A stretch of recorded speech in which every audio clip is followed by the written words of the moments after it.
કલ્પવૃક્ષ પરિવારને ભાવથી જય સ્વામિનારાયણ, જય શ્રી કૃષ્ણ, જય સિયારામ.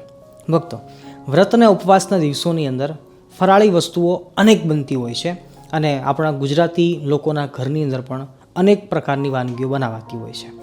પણ તમામ ફરાળી વાનગીઓ મધ્યે સામો એટલે કે મોરિયાની ખીચડી ખૂબ જ પ્રસિદ્ધ છે, વર્લ્ડ ફેમસ છે. પણ સૌથી અનલાઇક વસ્તુ એ છે કે કોઈને ભાવતી નથી હોતી. ઘરની અંદર પણ ઘણા લોકો અમને એમ કહેતા હોય છે કે અમારી ઘરે બનાવેલી મોરિયાની ખીચડી અમને જરા પણ ભાવતી નથી. અને વાત પણ સાચી છે. અને મોરિયો એટલે સૌથી નબળું ધાન કહેવાય છે. એટલે કે એનો પોતાનો સ્વાદ થોડોક ઓછો છે. પણ જે અમે સંતો બનાવીએ છીએ એવી રીતે જો મોરિયાની ખીચડી બનાવવામાં આવે તો આઈ એમ શ્યોર 100% બધાને અવશ્ય ગમશે જ. અને સાચું કહું તો કલ્પવૃક્ષ યુટ્યુબ ચેનલ ઉપર પણ પહેલી જ રેસીપી મોરિયાની ખીચડી જે આપણે મૂકી હતી અને જે ખરેખર ખૂબ જ વાયરલ થઈ હતી અને બધા લોકોને ખૂબ જ ગમી હતી અને એનો રિસ્પોન્સ પણ બહુ સારો આવ્યો હતો. તો આજે ફરીવાર અમે એક નવી રીત સાથે મોરિયાની ખીચડી એમની યાદોને આપણે તાજી કરીએ. અને આજે મોરિયાની ખીચડી અમે સંતો જે બનાવીએ છીએ ખીચડી કમ પણ એક સારી એવી રેસીપી આજે આપણે બનાવીશું, જેને આપણે થાળીની અંદર ઢાળી અને જે મોહનથાળના ચોસલા પાડીશું એમ ચોસલા પાડીને બતાવીશું.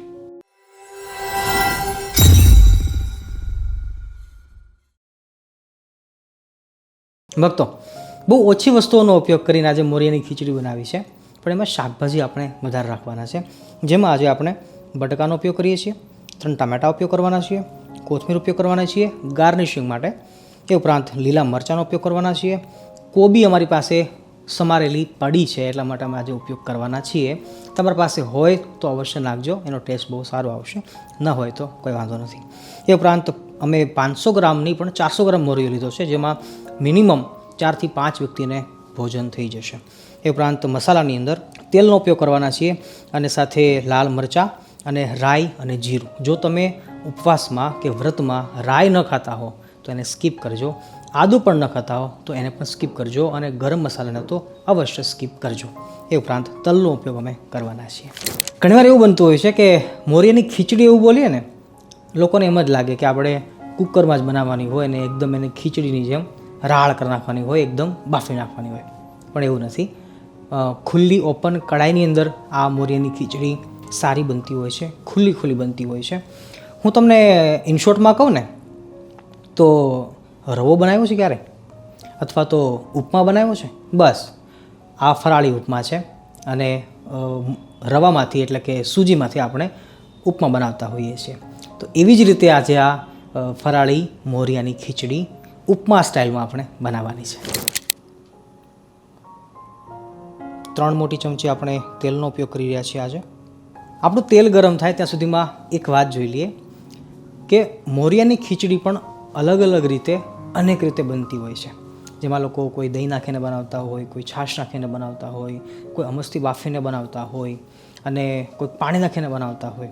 પણ આજે આપણે પાણીનો ઉપયોગ કરવાના છીએ અને એકદમ ઇઝી વેથી આપણે રેસીપી આજે બનાવવાના છીએ. અને હા, કોઈ પણ પદ્ધતિ કે રીતિ એને આપણે ખોટી છે એવું ના કહી શકીએ, કારણ કે રસોઈ બનાવવાની અનેક પદ્ધતિઓ હોય છે. તુંડે મતિર ભિન્ના. બધા પોતપોતાની રીતે શ્રેષ્ઠ હોય છે અને બધાની રીત સારી જ હોઈ શકે.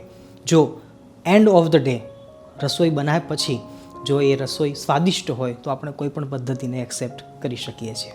ફક્ત આજે આપણે જે કોથમીરનો ઉપયોગ કરવાના છીએ એમાં જે પાછળનો થળિયાનો ભાગ છે, દાંડલાનો ભાગ છે, પહેલાં એનો આપણે ઉપયોગ કરીશું વઘારની અંદર. આપણું તેલ હજી ગરમ થાય છે ત્યાં સુધીમાં શાકભાજી આપણે ફટાફટ સમારી લઈએ. જેમાં ધાણાના થળિયાનો ભાગ એકદમ ઝીણું કટિંગ કરીશું આ રીતે.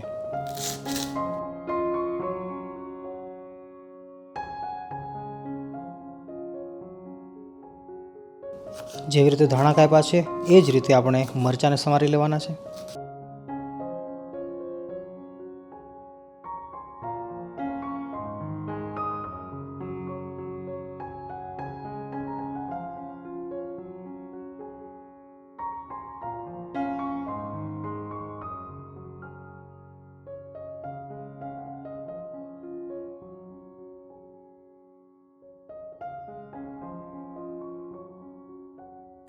ભક્તો, રાઈ જીરુંનો વઘાર લીધા બાદ સૂકા મરચાં નાખી અને મીઠો લીમડો કકડાવી અને ત્યારબાદ લીલા મરચાં અને સાથે કોથમીરનું છીણ.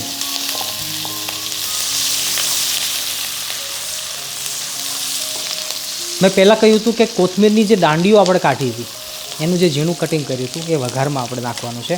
આ રીતે ટ્રાય કરજો, ખૂબ જ સરસ એની સ્મેલ આવે છે. વધારે સાતળવા દેવાનું નથી. તરત જ હવે આપણે બટેકા નાખી દઈશું. ગેસની ફ્લેમ લો મીડિયમ રાખવાની છે. બટેકાને ધીમા તાપે આપણે પાકવા દેવાના છે, પૂરેપૂરા નહીં, થોડાક જ.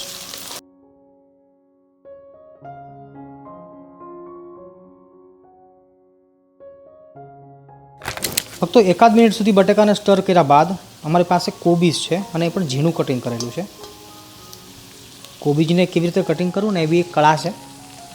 મેં કદાચ કોબીના શાક વખતે આ શીખવાડેલું, તમારા નજરમાં આવ્યું હોય ન આવ્યું હોય. જો કોબીનું શાક ફરીવાર શીખવાની ઈચ્છા હોય તો કોમેન્ટમાં અવશ્ય લખજો. તો ફરીવાર આપણે એડવાન્સ ટેકનિક સાથે કોબીનું શાક અવશ્ય આપીશું. અને હા, ઘણા બધા ભક્તો મને એ પણ પૂછતા હતા કે સ્વામી, ટીંડોરાનું શાક કેવી રીતે કરાય? મેં એમ કહ્યું કે ટીંડોરાનું શાક પણ બહુ સરસ રીતે બનતું હોય છે. તો અરે હરિભક્તોએ મને કહ્યું હતું, સ્વામી, બધા શાક ફાવે પણ ખાવામાં ટીંડોરાનું શાક જરા પણ ફાવતું નથી અને ભાવતું નથી. પણ હું તમને વિશ્વાસ અપાવું છું કે જ્યારે આપણે બનાવીશું અને એ પ્રમાણે જો તમે બનાવશો તો તમને પણ ટીંડોરાનું શાક જરૂર ફાવશે.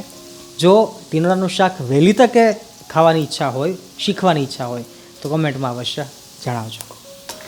અત્યારે 1 મિનિટ સુધી આપણે બટેકાને સ્ટર કર્યું, અડધી મિનિટ સુધી હવે કોબીને આપણે સ્ટર કરી અને હવે ટામેટાને આપણે એડ કરી દઈશું.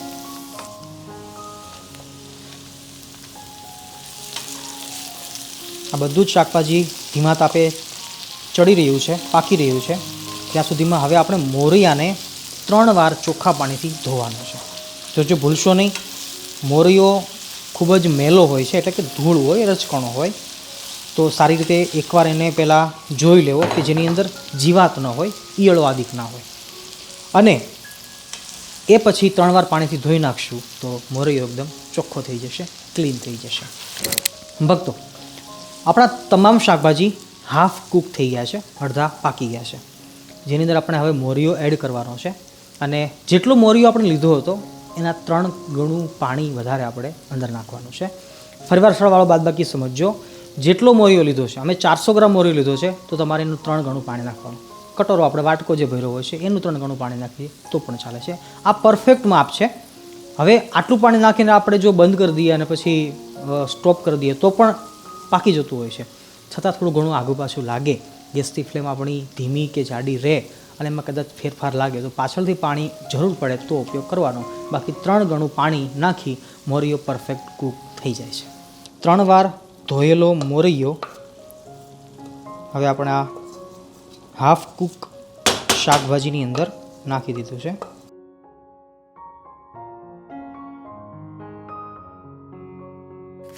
અત્યાર સુધી આપણે ધીમા તાપે શાકભાજીને કૂક કરતા હતા. હવે આપણે મીડિયમ ટુ હાઈ ફ્લેમ ઉપર સાંબાને પકાવી શકીએ છીએ, મોરિયાને લઈ શકીએ છીએ. પાણી ઉકાળવાનું છે અને પાણી ઉકળી ગયા પછી આપણે હળદર નાખવાની છે. ત્યાં સુધી કશું જ કરવાનું નથી.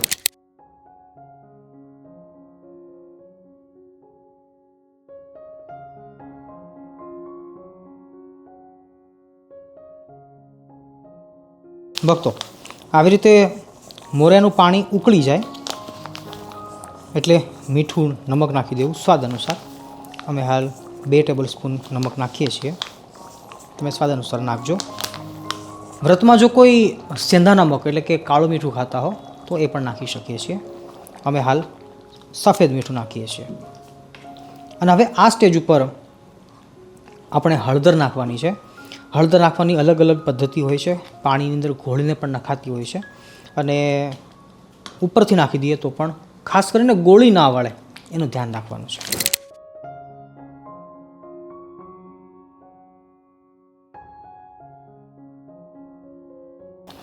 ભક્તો, આ મોરિયાની ખીચડી સફેદ પણ સારી લાગતી હોય છે, પણ લુક થોડોક સારો નથી આવતો, એટલે હળદર નાખેલી એ થોડીક વધારે રૂપાળી લાગે છે ખીચડી આ.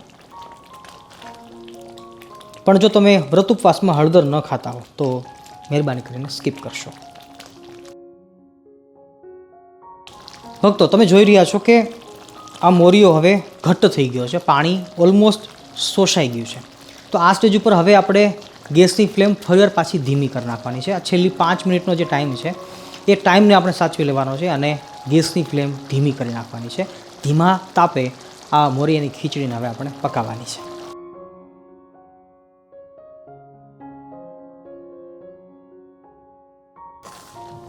ભક્તો, તમે જોઈ શકો છો કે મોરિયો હવે એકદમ ઘાટો થઈ ગયો છે. ગેસની ફ્લેમ આપણે ધીમી કરી નાખી છે. આ સ્ટેજ ઉપર હવે જો 1 મિનિટ માટે આપણે મોરિયાને ઢાંકી દઈશું તો પણ વધારે ગરમીથી મોરિયો પરફેક્ટલી પાકી જશે.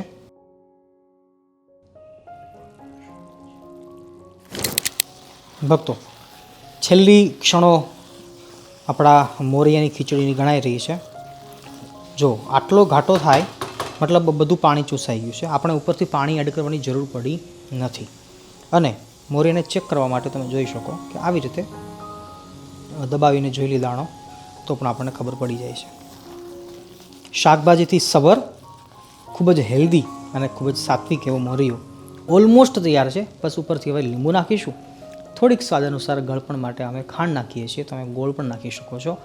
ગળપણ ન ફાવતું હોય તો કશું ન નાખો તો પણ ચાલે છે. અને ઉપરથી લીંબુ નાખીશું.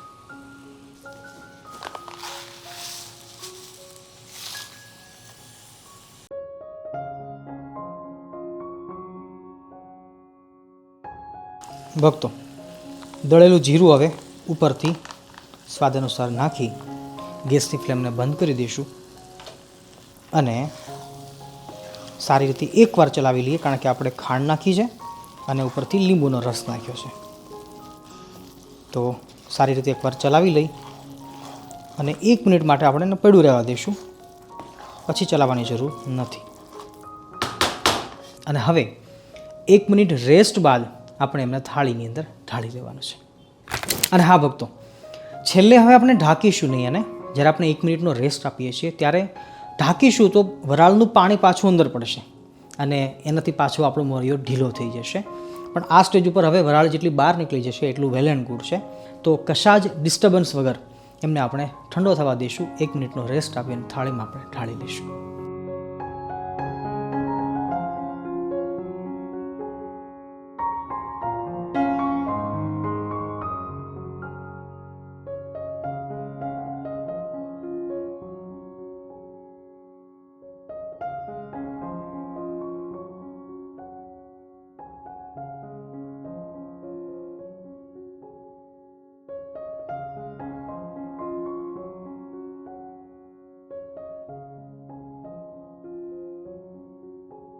ભક્તો, થાળીમાં મોરિયો ઢાળ્યા બાદ જોજો 1, 1.5 કે 2 કલાક સુધી પછી એને અડશો નહીં, કારણ કે એને જામવા માટે ટાઈમ માંગશે.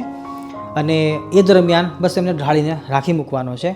તો 1, 1.5, 2 કલાક પછી એ સરસ મજાના ઢેફલા પડશે. મોહનથાળના જેમ ચોસલા પાડીએ એવો એનો ચોસલા પણ તૈયાર થશે. તો આ વાતનું પણ અનુસંધાન રાખજો. અને છેલ્લે જે મારી શરત છે કે જે પણ બનાવો ભગવાનને અવશ્ય ઠાકોરજીને થાળ ધરાવજો.